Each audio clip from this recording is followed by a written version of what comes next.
करते हैं class 7th के चैप्टर 10 से science respiration in organisms. One day, Bujo was eagerly waiting to meet his grandparents who were coming to the town after a year। यानी एक दिन क्या हुआ, बूजो अपने ग्रैंड पेरेंट्स का वेट कर रहा था जो 1 साल के बाद आ रहे थे। ठीक है, मतलब वो टाउन आ रहे थे 1 साल के बाद। He was in a real hurry as he wanted to receive them at the bus stop. वो बहुत जल्दी में था क्योंकि वो अपने ग्रैंड पेरेंट्स को बस स्टॉप पर रिसीव करना चाहता था। He ran fast and reach the bus stop in a few minute. वो जल्दी जल्दी भागते हुए गया और बस स्टॉप कुछ ही देर में पहुंच गया। He was breathing rapidly। वो बहुत तेज तेज सांसें ले रहा था। His grandmother asked him why he was breathing so fast। Bujo told her that he came running all the way। उसकी ग्रैंडमदर ने पूछा कि तुम इतना फास्ट क्यों ब्रीथ कर रहे हो, तो बूजो ने बोला कि वो भागते भागते आया है। But the question got stuck in his mind।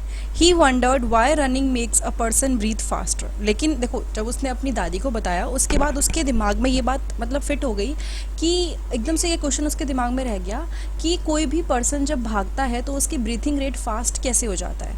The answer to Boojho's question lie in understanding why we breathe. और जो बूजो के क्वेश्चन का आंसर है वो इस बात पे होता है कि हम ब्रीथ क्यों करते हैं, हम सांस क्यों लेते हैं। Breathing is a part of respiration. जो ब्रीथिंग है वो हमारे रेस्पिरेशन का ही एक पार्ट है। Breathing is a part of respiration. जो ब्रीथिंग होती है वो रेस्पिरेशन का पार्ट होती है। अब हम लोग रेस्पिरेशन के बारे में पहले पढ़ेंगे कि what is respiration. Why do we respire? In chapter 2 you learn that all organisms are made of small microscopic unit you called cell। यानी कि चैप्टर 2 में हमने पढ़ा था कि जितने भी ऑर्गेनिजम्स हैं वो छोटी छोटी माइक्रोस्कोपिक यूनिट, यानी जिसको आप माइक्रोस्कोप से देख सकते हो, ऐसी छोटी छोटी यूनिट से बने होते हैं जिसको हम सेल बोलते हैं। A cell is the smallest structural and functional unit of an organism. एक सेल क्या होता है, किसी भी ऑर्गेनिज्म का, चाहे वो कोई भी हो, उसका सबसे छोटा जो काम करने वाला स्ट्रक्चर होता है ना, उसको हम क्या बोलते हैं, सेल बोलते हैं। Each cell of an organism perform certain function such as nutrition, transport, excretion and reproduction. मतलब हर ऑर्गेनिजम्स का जो सेल होता है, उसकी बॉडी का हर एक सेल एक क्या कहते हैं, फंक्शन परफॉर्म करता है। जैसे कि न्यूट्रिशन जो खाने से रिलेटेड होता है, ट्रांसपोर्ट एक जगह से दूसरी जगह लेके जाना, वेस्ट मटेरियल बॉडी से बाहर निकालना, और reproduction. To perform this function the cell need energy.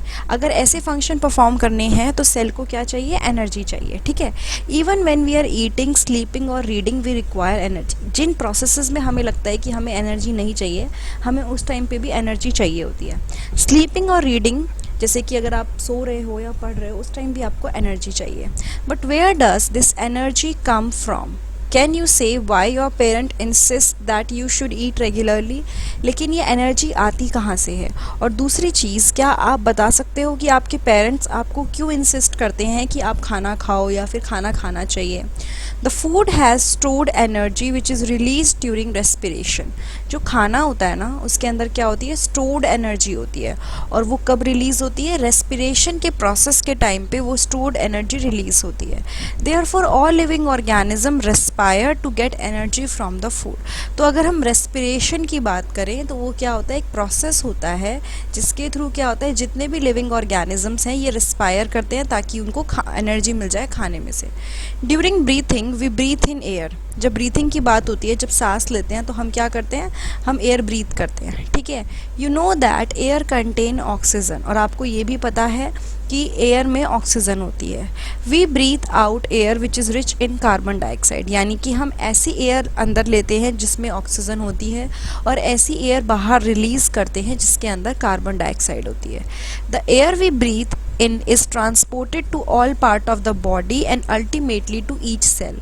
अब जो एयर हम ब्रीथ करते हैं वो क्या होता है, बॉडी के हर पार्ट में ट्रांसफ़र होती है। ठीक है, air we breathe is transported to all parts of the body. सारे पार्ट्स जितने भी हैं बॉडी के, वहाँ पे ट्रांसपोर्ट हो जाती है। In the cells oxygen in the air help in the break down of food. अब होता क्या है, सेल्स के अंदर ऑक्सीजन तो होता है ना, जो एयर के अंदर प्रेजेंट होती है, वो फूड के ब्रेक डाउन में हेल्प करती है।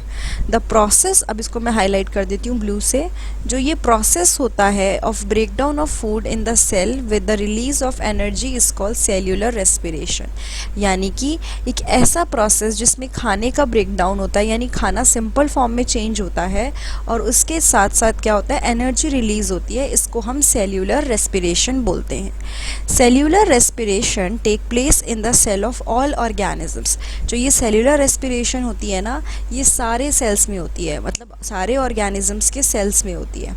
In the cell the food is broken down into carbon dioxide and water using oxygen.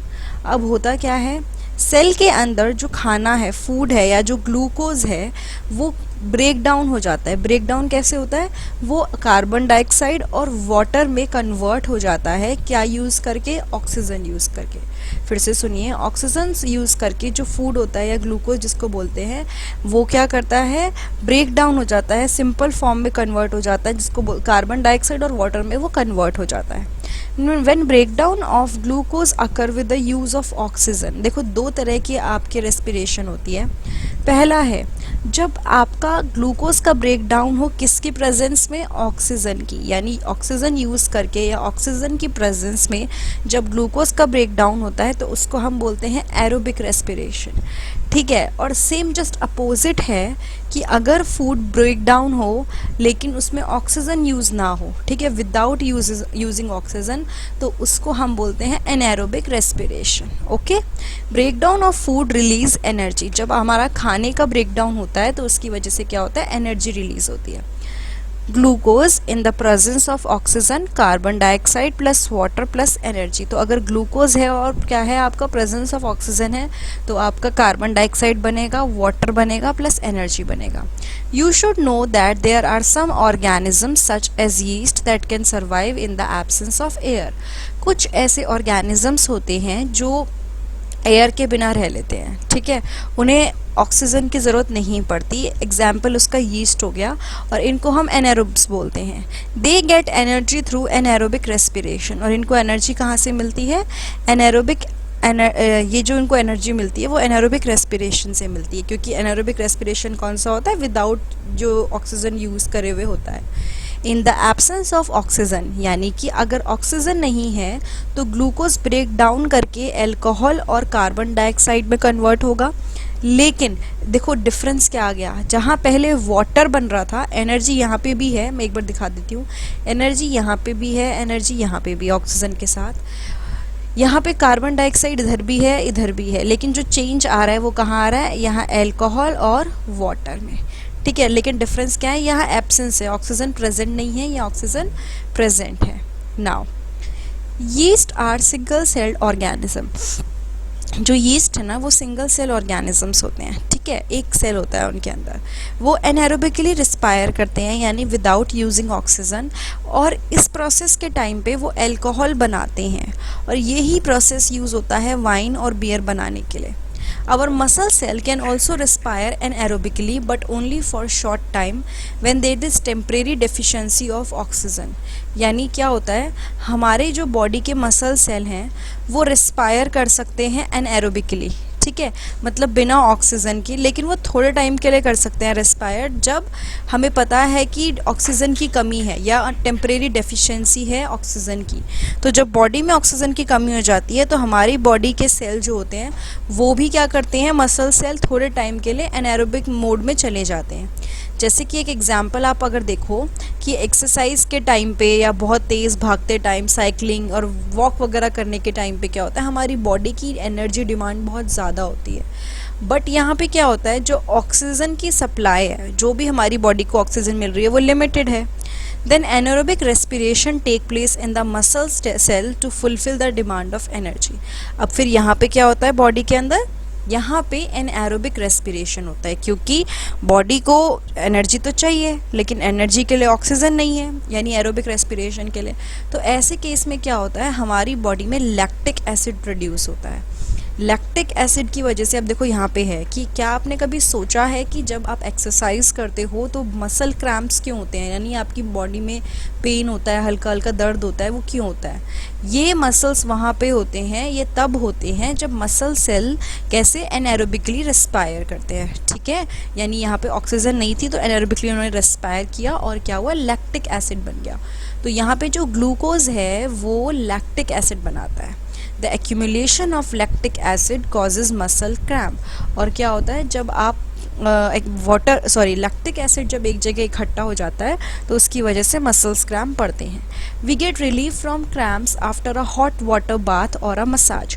और कई बार क्रैम्प्स जो भी पड़ते हैं उससे कब आराम मिलता है, जब एक गर्म पानी से आप हल्का सा बाथ ले लो या मसाज करवा लो। Can you guess why it is so? Hot water bath और massage improve circulation of blood. जब हॉट वाटर बाथ लेते हैं या फिर मसाज लेते हैं तो जो ब्लड का सर्कुलेशन होता है वो बेटर हो जाता है, जिसकी वजह से क्या होता है, जो सप्लाई होती है ऑक्सीजन की मसल सेल्स तक वो बढ़ जाती है।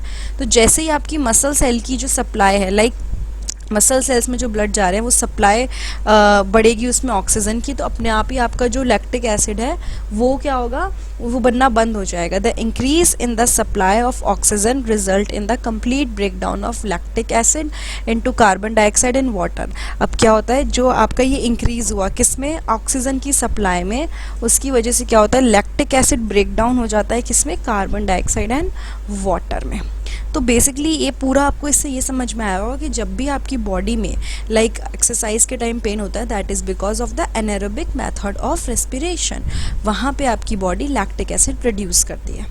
नाउ ब्रीथिंग के बारे में हम लोग पढ़ रहे हैं, ये एक्टिविटी आपको टीचर के सुपरविजन में करनी है। नाउ यहाँ पे क्या है, close your nostrils and mouth tightly and look at a watch. What did you feel after some time?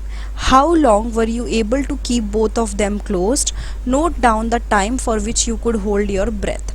यानी कि अपनी नोस्ट्रिल्स जो हैं और अपना जो माउथ है दोनों को आप क्या कर दो, एकदम टाइटली पकड़ लो। कुछ टाइम के लिए आप उसको पकड़े रहो। बेसिकली आपको अपनी ब्रेथ को होल्ड करना है कुछ टाइम के लिए कि कब तक आप बिना ब्रीथ करे रह सकते हो, ठीक है। और उसको नोट करना है कि कितने टाइम तक रह पाए। So now you know that you can not survive for long without breathing. जब आप थोड़ी देर करोगे आपको खुद ही पता चल जाएगा कि आप ज़्यादा देर के लिए ये नहीं कर सकते, और इससे ये पता चलेगा कि हम बिना ब्रीथिंग के सर्वाइव नहीं कर सकते। Breathing means taking air rich in oxygen and giving out air rich in carbon dioxide. Breathing का मतलब क्या होता है कि आप एयर लोगे जिसमें ऑक्सीजन है और आप जो कार्बन डाइऑक्साइड वाली एयर है उसे बाहर निकालोगे। किसकी हेल्प से? रेस्पिरेटरी ऑर्गन्स की। The taking in of air rich in oxygen into the body is called inhalation. यानी कि जो आप एयर लेते हो, ठीक है, वो एयर जिसमें क्या है, ऑक्सीजन है, जब आप उसको लेते हो तो इसको हम इनहेलेशन बोलते हैं। और उसके बाद क्या होता है, जब आप एयर रिलीज़ करते हो, ठीक है, जिसमें कार्बन डाइऑक्साइड होता है, तो उसे हम बोलते हैं exhalation. It is a continuous process which goes on all the time and through out the life of an organism. ये जो इनहेलेशन और एक्सहेलेशन है जिसमें हम एयर ब्रीथ इन करते हैं और रिलीज़ आउट करते हैं, वो पूरे लाइफ टाइम चलता रहता है, ठीक है। The number of times a person breathes in a minute is termed as breathing rate. एक मिनट में एक पर्सन कितने टाइम ब्रीथ करता है उसको हम ब्रीथिंग रेट बोलते हैं। समझ लो उसने एक मिनट के अंदर 25 बार ब्रीथ किया तो हम ये बोलते हैं कि इसने इतनी बार, ये इसका ब्रीथिंग रेट है। During breathing inhalation and exhalation take place alternative. मतलब जब आप ब्रीथ करते हो तो इनहेलेशन यानी ऑक्सीजन अंदर लेना और एक्सहेलेशन दोनों ऑल्टरनेटिवली होता है। ऑब्वियसली बात है, एक बार इनहेल करोगे एक बार एक्सहेल करोगे, एक के बाद एक होता है। 2 बार इनहेल करो फिर 2 बार एक्सहेल करो, ये तो कम ही होता है। तो नेचुरल प्रोसेस तो यही है कि एक बार इनहेलेशन होगा एक बार एक्सहेलेशन होगा। अब breath means 1 inhalation plus 1 exhalation. तो एक ब्रीथिंग का मतलब क्या हो गया कि एक बार इनहेलेशन होगा और एक बार एक्सहेलेशन होगा। उसके बाद है, would you like to find out your breathing rate? Do you want to know whether it is constant और it changes according to the requirement of oxygen by the body? Let us find out by doing the following activity. अब क्या होगा, आप लोग क्या करोगे, अपनी body में देखोगे कि किस तरह की रिक्वायरमेंट है ऑक्सीजन में। लाइक फॉर एग्जांपल अगर आपकी बॉडी की मूवमेंट चेंज होती है तो क्या उससे रेस्पिरेशन पे फ़र्क पड़ता है, वो हम देखेंगे, ठीक है। अब एक एक्टिविटी करके हम समझेंगे। Generally we are not aware that we can we are breathing. However, if you try, you can count your rate of breathing. Normally अगर हम शांत बैठे हैं, ठीक है, तो हमें पता भी नहीं चलेगा हम ब्रीथ कर रहे हैं. लेकिन अगर आप अपनी ब्रीथिंग को काउंट करने की कोशिश करोगे, so you will have the idea कि आप ब्रीथ कितनी बार कर रहे हो. Breathe in and out normally, like normal तरीके से जैसे ब्रीथ इन और आउट करते हो, आपको ये नॉर्मली करना है. Find out how many times you breathe in and breathe out in a minute. आपको क्या करना है, देखना है कि कितनी बार आप ब्रीथ इन ले रहे हो, मतलब सांस अंदर ले रहे हो, और कितनी बार आप बाहर छोड़ रहे हो. Did you inhale the same number of time as you exhaled. अब क्या हुआ, आपको इनहेलेशन जो है और जो एक्सेलेशन है वो काउंट करना है कि दोनों सेम नंबर ऑफ टाइम हुआ है. Now count your breathing rate after brisk walk and after running. अपनी ब्रीथिंग रेट को काउंट करो, एक बार हल्की वॉक के बाद और एक बार बहुत ज़्यादा तेज़ रन करने के बाद. Record your breathing rate as soon as you finish and also after complete rest. उसके बाद क्या करना है, अपनी ब्रीथिंग रेट को आपको रिकॉर्ड करना है जैसे ही आप क्या करोगे, रेस्ट ले लोगे. Tabulate your finding and compare your breathing rate under different condition with those of your classmates. Basically एक एक्टिविटी है कि जिस तरह से आप ब्रीथिंग रेट चेक कर सकते हो, लाइक 10 मिनट के बाद अपनी ब्रीथिंग रेट देखो, बहुत तेज़ भागने के बाद अपना ब्रीथिंग रेट देखो. तो ये चीज़ आपको चेक करनी है कि आपको कितना असर डाल रही है. ठीक है, दूसरी चीज़, इससे आपको अपना पता चल जाएगा इनहेलेशन और एक्सहेलेशन कितना हो रहा है. इस एक्टिविटी के बाद आपको पता चल जाएगा कि जब भी एक पर्सन को एक्स्ट्रा एनर्जी की ज़रूरत होती है, और मतलब या तो वो भागता है या कोई एक्सरसाइज करता है या बॉडी में कोई बड़ा मेजर चेंज आता है, मतलब मूवमेंट के मामले में, तो बॉडी को एनर्जी की ज़्यादा ज़रूरत पड़ती है और वो पर्सन बहुत ज़्यादा ब्रीथ करता है. और जब ज़्यादा एनर्जी की ज़रूरत है तो क्या होगा, more oxygen is supplied to our cell. हमारी बॉडी में जो सेल्स हैं उनको ज़्यादा ऑक्सीजन सप्लाई होती है. It speeds up the break down of food and more energy is release. जैसे जैसे ऑक्सीजन ज़्यादा सप्लाई होगी बॉडी को, हमारा क्या होगा, फूड का ब्रेक डाउन होगा और एनर्जी रिलीज़ होगी. इसका यही बोला है कि क्या ये यही आपको एक्सप्लेन करेगा कि why do we feel hungry after a physical activity. हमें भूख क्यों लगती है, क्योंकि एनर्जी हम यूज़ करके चुकते हैं, तो हमें क्या होता है और एनर्जी चाहिए होती है. या फिर कई बार क्या होता है, आप जब थके थके होते हो तो आपका ब्रीथिंग रेट स्लो डाउन क्यों होता है. ठीक है, अब देखो यहाँ पे एक ये है, इसको पढ़ लेते हैं. On an average, an adult human being at rest breathe in and out 15 to 18 times in a minute. यानी कि एक एवरेज अगर हम देखें तो एक एडल्ट ह्यूमन बीइंग रेस्ट पे कितनी देर ब्रीथ करता है, 15 से 18 टाइम्स इन अ मिनट. और अगर एक्सरसाइज हो रही है, हैवी एक्सरसाइज, तो वो पर्सन क्या करता है, 25 टाइम्स पर मिनट वो ब्रीथ करता है. While we exercise not only do we breathe fast, we also take deep breath and thus inhale more oxygen. जब हम एक्सरसाइज करते हैं, ना कि सिर्फ हम तेज़ मतलब ब्रीथिंग करते हैं, सांस लेते हैं, उसके अलावा हम लोग ऑक्सीजन भी बहुत ज़्यादा इनहेल करते हैं. ठीक है, अब यहाँ पे है activity 10.3. Figure 10.3 shows the various activity carried out by a person during a normal day. यानी कि अलग अलग एक्टिविटी है जो एक पर्सन करता है अपने पूरे दिन में. Can you say in which activity the rate of breathing will be the slowest and in which it will be the fastest. अगर आपको बोलूँ कि ये आपको बताना है कि सबसे ज़्यादा ब्रीथिंग रेट कब तेज़ होगा और कब, मतलब कब से ज़्यादा क्या होगा, सबसे ज़्यादा धीरे और सबसे ज़्यादा फास्ट कब होगा. देखो, सोने में ऑब्वियसली बहुत धीरे होगा, और अगर कोई चल रहा है, ब्रिस्क वॉक ले रहा है, तो इतना ज़्यादा नहीं होगा. लेकिन कोई अगर दौड़ रहा है या कोई अगर चढ़ के जा रहा है ऊपर, तो उसका ब्रीथिंग रेट ऑब्वियसली फास्ट होगा. How do we breathe. Let us now learn about the mechanism of breathing. अब हम देखेंगे कि हम लोग ब्रीथ कैसे करते हैं. Normally we take in air through our nostrils. Normally क्या होता है, हम लोग एयर लेते हैं अपने नोस्ट्रल्स के through. When we inhale air, it passes through our nostrils into the nasal cavity. यानी कि जब हम एयर इनहेल करते हैं तो वो एयर हमारे नोस्ट्रल से पास होके हमारे नेसल कैविटी तक पहुंचती है. From the nasal cavity the air reaches our lung. और नेसल कैविटी से कहाँ पहुंचती है, लंग्स तक पहुंचती है. किसके थ्रू, विंड पाइप के थ्रू. विंड पाइप से ही पता चल रहा है एयर के लिए जो पाइप होता है. लंग्स प्रेजेंट होते हैं हमारे चेस्ट में. जो चेस्ट में कैविटी है, स्पेस है हमारी चेस्ट में, वहाँ पे हमारे लंग्स प्रेजेंट होते हैं. This cavity is surrounded by ribs on the side. अब देखो, ऑर्गन है हमारे लंग्स, लेकिन उसके आसपास क्या है, रिब्स होती हैं. A large muscular sheet called diaphragm forms the floor of the chest cavity. एक मस्कुलर शीट है, मसल से बनी हुई शीट, जिसे बोला है डायफ्राग्राम. ये कहाँ पे होता है, चेस्ट के कैविटी का फ्लोर बनाता है वो. ठीक है, अभी इसका स्ट्रक्चर देखेंगे. Breathing involves the movement of the diaphragm and rib cage. जब भी ब्रीथिंग होती है उसमें हमारा डायफ्राग्राम और रिब केज दोनों मूव करते हैं। ड्यूरिंग इनहेलेशन, जब हम बात करते हैं, देखो ये पूरा समझ लेते हैं, ये चेस्ट कैविटी आपकी है जहाँ पे लंग्स हैं, ये ऊपर रिब्स हैं, ये लंग्स हो गए, pharynx, trachea, nasal passage, oral cavity and diaphragm, ये जो उसने फ्लोर एकदम से मस्कुलर शीट ने जो फ्लोर टाइप बनाया। नाउ जब आप इनहेल करते हो, I am talking about when you inhale, ribs move up and outwards and diaphragm moves down. यानी कि आपने सांस अंदर ली, ट्राई करना, जब आप सांस ले रहे हो अंदर की तरफ तो आपकी रिब क्या होंगी, ऊपर की तरफ आएंगी और बाहर की तरफ आती हैं, ठीक है। और डायफ्राग्राम क्या होता है, वो नीचे चला जाता है। This movement increases space in our chest cavity and air rushes into the lungs. देखो अगर आपको स्पेस बनानी है अपने लंग्स के अंदर ताकि बाहर की एयर अंदर आ जाए, तो उसके लिए आप क्या करते हो, आप थोड़ा सा स्पेस बनाते हो। कैसे, आपके जो रिब्स हैं वो भी ऊपर की तरफ आती है, फैलता है आपका लंग्स बेसिकली, ताकि आपकी एयर के लिए स्पेस बन जाए। जो लंग्स हैं वो एयर से फिल हो जाते हैं। फिर आती है बात एक्सहेलेशन की।